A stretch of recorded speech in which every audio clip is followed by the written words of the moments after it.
Hi, this is Andrea Harkins at themartialartswoman.com. You are exploring the culture, adventure, and impact of martial arts with Seafood T.W. Smith.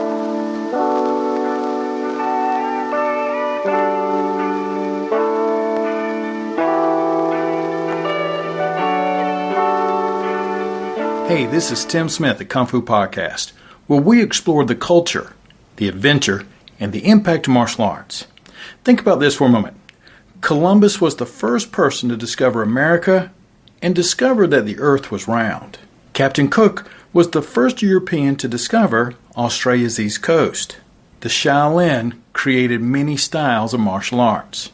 You know, the problem with all three of those statements is that they're in the pursuit of the origin of something. For example, who was the first nationally recognized Wing Chun man? Well, we discussed all of that in episode 203, and this is a continuation of the first nationally recognized Wing Chun man, the assassin. But this is going to carry us a little bit further down this aspect of Wing Chun, one of the more popular modern styles of Chinese martial arts. And Professor Ben Junkins over at Kung Fu Tea, who wrote this essay, states that the problem with these questions is they lead you into the myths of being first. It is wise to be distrustful of any attempts to locate the first instance of anything popular or famous. Dr. Junkins states that, generally speaking, those quests misunderstand the way that social world works. We all stand on the shoulders of giants, and when you really start to dig into claims of absolute originality, you invariably find many other sources of inspiration. Within the martial arts, these sorts of claims are even more problematic, as they tend to have more to do with marketing than they do with actual history. Or they're trying to reinforce the authenticity of some lineage than actually trying to understand the past. Yet and still, when properly framed, discussions of the earliest appearance of something can be helpful. This is particularly true when these discussions shed light on how some obscure practice was initially understood, or how a community was originally understood by the rest of society. As I was reading through this, it reminded me of an interesting example. What if we were discussing Adam and Eve? When did their story first appear? As PhD Professor Phil Zuckerman explains, much research points to the story of Adam and Eve being written at around 1500 BC. But what if we changed this frame? We weren't looking for the story of Adam and Eve, but we changed the frame slightly to, what is the story of the first humans? Here's what you would find. Professor Zuckerman explains that the original story of humans wasn't about Adam and Eve. It was about Inanna and Dumuzi. He writes, quote, "Their story takes place in the Middle East, thousands of years ago. There was a tree known as the Hulupu tree. It stood in a holy garden. Inanna, a God-fearing woman, took care of the Hulupu tree, but then a serpent made its nest in the tree. It was a wicked serpent that could not be charmed. And then along came Dumuzi. He was a shepherd. He and Inanna fell in love, and they became lovers in the garden by the tree with the serpent in it." There's much more to the story of this ancient couple, but we could stop right here and ask ourselves, does any of that sound familiar? You've got a man and a woman, a garden and tree, a serpent. As any Bible reader can recognize, the setup is strikingly similar to the story of Adam and Eve. But guess what? The story of Inanna and Dumuzi was written around 2000 BC, while the story of Adam and Eve found in the Bible was written again 500 years later in 1500 BC. By simply changing the frame slightly, we can get a different result and what appears to be, let's say, a borrowed story. The goal of this episode is to explore the three earliest printed appearances of the term Wing Chun, and as well as an important photograph that occurs during this process of early Wing Chun practice. You should note during this episode that none of these passages were authored by Wing Chun students. All of the earliest published mentions of the art were provided by outsiders. This one fact grants contemporary researchers valuable clues as to what was generally known about the style and how it was understood by other traditional Chinese martial arts practitioners in the early 20th century. It will also be important to note that the discussion of appearances of the name Wing Chun will be only in commercially published and distributed works. There is absolutely no attempt here to comment on hand-copied documents or a singular artifact. The reason for this are twofold.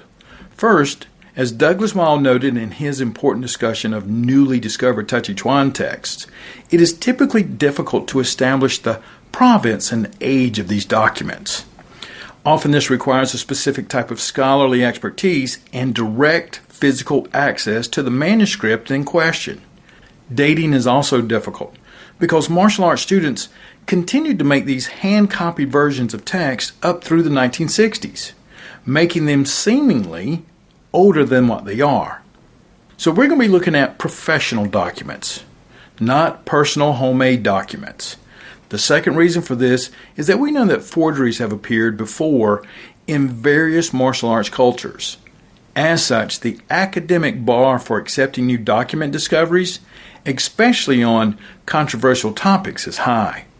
These newfound, air quote, lost classics often don't pass the sniff test of the academics, thank goodness.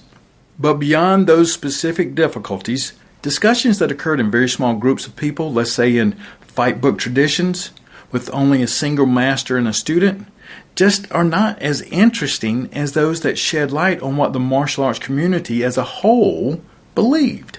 Establishing what everyone knew or aspired to know gives us a clear glimpse into the world that gave rise to Wing Chun as a social movement. So we're going to take the wider view rather than the internal history of a single lineage or school. Professor Jukin states that as a student of social history, these are the sorts of discussions that he finds most compelling. It is the main reason why Ben keeps going back to newspapers, magazines, novels, and other sorts of ephemera when trying to understand the social origins of these fighting systems. The full focus of episode 203, which I encourage you to go back and listen to, was on Wen Shan Kai, along with the understanding of how challenging it is for academics to study a legend and find several components of inarguable truth inside of a legend. This is where the first reference of Wing Chun occurs in 1919, which fits with what we know about the development of the art. After declining in popularity locally during the 1910s, Wing Chun's public profile really began to take off throughout the Pearl River Delta during the 1920s. This was the decade when the once small style became a fixture in the regional martial arts landscape. In KFP 203, we discussed how in 1919 the Shanghai-based Jingwu Association published their 10th anniversary commemorative yearbook. This work was equal parts family album, ideological statement, and marketing tool. This work is a critical source for anybody seeking to understand the martial arts of the early Republic period. It was extensively discussed by Kennedy and Go, and Paul Brennan has done the field a great service by releasing a complete translation of that particular document. You can expect excerpts of that document coming up shortly. However, you must read closely to spot any gems in this article. One of these gems occur in Part 8 in a collection of observations titled Some Ink Spillings by Chen Tai-shing, the group's main mouthpiece and writer, in a collection of snippets, many of which focused on social criticism of political topics. Quote, "The martyr who assassinated Fu Qi was from Mei County, Guangdong. He was skilled in the Wing Chun boxing art. His son Wei Chen is now a martial arts instructor in Wu Yang Chun, which was another name for Guangzhou."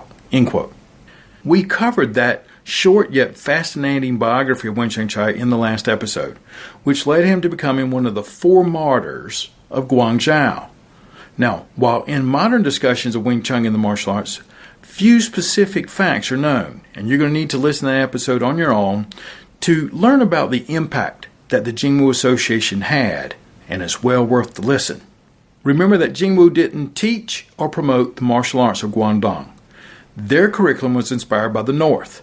The opening of Jingwu chapters in Guangzhou and Foshan wasn't received very well at all. In fact, it became a source of friction with the regional martial arts instructors as the two sides saw each other as both economic and cultural competitors. Yet and still, the Jingwu was willing to use Wen Shankai's exploits in their own attempts to polish the revolutionary credentials of the Chinese martial arts. This is the oldest published reference that we are aware of, yet it suggests that at least some basic knowledge about Wing Chun was already in the national circulation by the opening of the 1920s. Now, as we continue to move forward, that was the only direct reference of the Wing Chun during the 1919 yearbook. The volume did contain a few more hints about the Wing Chun community. For example, Wen Wei Qin, who is the son of Shankai. He reappears at a particular important moment in the history of the Chinese martial arts. Specifically, his employer was a director and special guest of the aforementioned Guangzhou Jingwu Association when they opened up their southern branch. The 10-year anniversary book commemorated this occasion by reprinting some of the press coverage of the event. In an article from the China News, we read the following description of the opening ceremonies. Then it was time to begin the performances. Among the guests were Shang Changqing's sons and daughters who performed various staff sets. Shang family instructors Wen Wei Qin, son of Wen Shankai, and Li Shencheng performing boxing and staff sets, which they are all experts in. So that we know the context a little bit better, Shang Changqing was a wealthy local businessman and a martial arts enthusiast, who also helped raise the funds necessary to open the Guangzhou branch. He hired Wen Wei Qin as a private martial arts tutor for the family, and in that capacity, he and Li Shencheng were given an opportunity to demonstrate their skills on opening night. Sadly, the names of the sets that they performed were not recorded. Still, for one evening, Wen Wei Qin shared the very stage with the likes of Jet Li portrayed Wang Fei Yong, who made his now legendary final public appearance at that very same demonstration. Given the questions that remain about Wen Shankai's training, one might have legitimate concerns as to whether his son was teaching something that readers today would recognize as Wing Chun. Luckily, Shang's family reappears later in the same volume in a collection of photographs taken in Guangdong during April of 1919. This is where we're going to find two portraits. The first includes Wen Wei Qin himself on the far right, like a football team lining up or something. Everybody's lined up. Wen Wei Qin is back there on the far right, along with his employer, Shang's family, and the members of the local Jingwu group. In the second portrait, we see a number of Wen's young students engaged in two-person exercise that any modern Wing Chun student will recognize. So, the 1919 Jingwu Yearbook unexpectedly leaves us with both the earliest published reference to the name Wing Chun and possibly the oldest photographic document of his practice. It also provides us with clear evidence that Wing Chun was practiced by female students from at least the early Republic period of the 1900s. Since we are discussing Wing Chun, it's important to shine a little bit more light on Long Bic. Long Bic is known as a famous, sometimes controversial figure in Wing Chun history, but the next public occurrence of the term Wing Chun shines light on this man. Wing Chun reemerged in formal print in 1926, and again it was from the Jingwu Association, but not the national publication as it was before. This occurrence was published in the local newspaper published by the association's Foshan branch. In 2016, the Foshan Wushu Association began a project looking into the various lineages present in the city. One of the researchers came across a 1926 issue of the Foshan Jingwu Monthly, containing a series of biographies. One of these biographies spoke about a father who had learned Wing Chun from Long Bic. By estimating the ages of the various individuals who were mentioned, the researcher concluded that this training occurred in about 1883. During the article, there is also a description of Wing Chun being taught in the Foshan area by a son of Long Bic. This 1926 newsletter was the earliest local publication that the Foshan research team found using the term Wing Chun. This piece is also important for another reason. Professor Junkins ran across a couple of individuals who hypothesized that Lum Bick either never existed or that he never taught Wing Chun. The thought seemed to be that Yip Man fabricated his existence as a justification for either changing the techniques or attempting to shore up his lineage status. Though it should be noted that Yip Man, being a very good Confucian, never claimed any Sifu other than Chanhua Shun. This appearance of Lum Bick in the 1926 article confirms that he was indeed active in the world of Wing Chun and had taken on students prior to Yip Man. The third and last earliest appearance of the term Wing Chun occurs as it is explored as a soft style. This happens 20 years later in 1946 in a work titled Secrets of the Mantis Style Boxing Art in Hong Kong. It so happens that the author Hong was also a former Jingwu instructor and the student of the northern branch of Mantis. The introduction to his manual reads something like the 1930s and suggests that he had been working on this piece of work for quite a while. It repeats once popular arguments about using martial arts to, quote, strengthen the nation in the face of foreign threats, but reframes them as an attack on the notion that the more popular internal styles were up to the challenge. Unsurprisingly, he concludes that what is needed is the unique blend of hard and soft found in the Mantis boxing.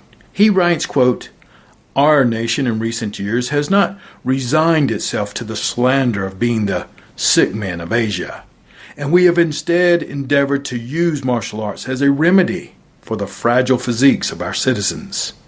Our boxing arts are numerous and varied.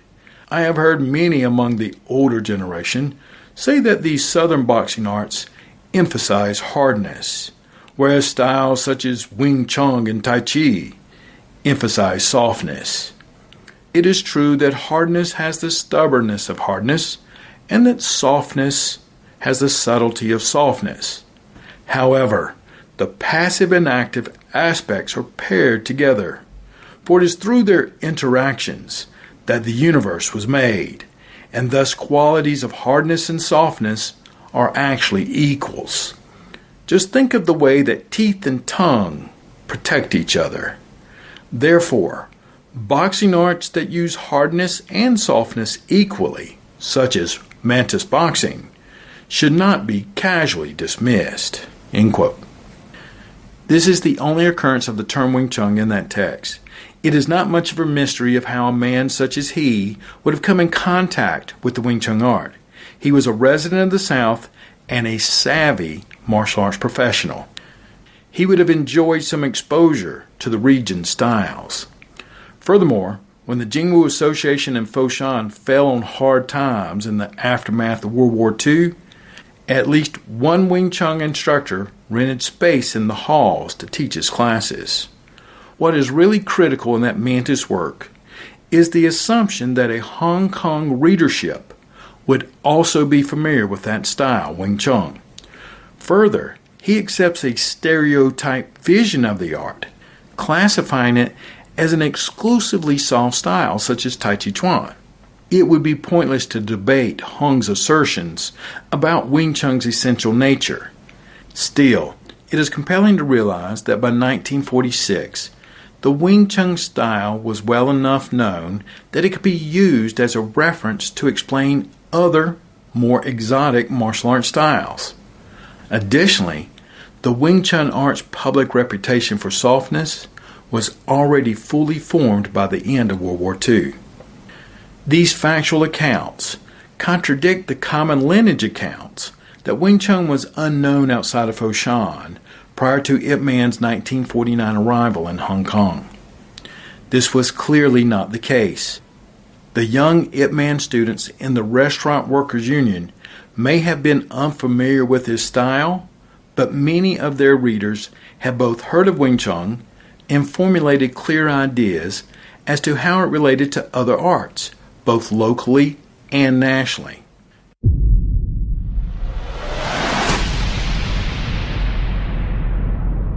In conclusion, Professor Junkin states that the fascinating thing about the sources which we just reviewed is that they simultaneously reflected and informed the public imagination. In a few cases, documents such as these can yield intriguing clues on the development of the Wing Chun community.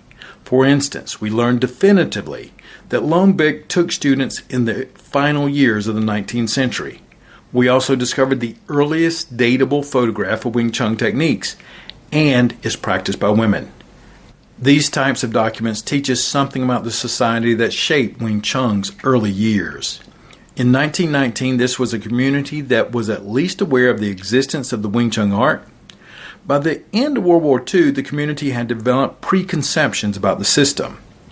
This discussion was shaped by individuals with no actual experience in the system and had little sympathy towards it.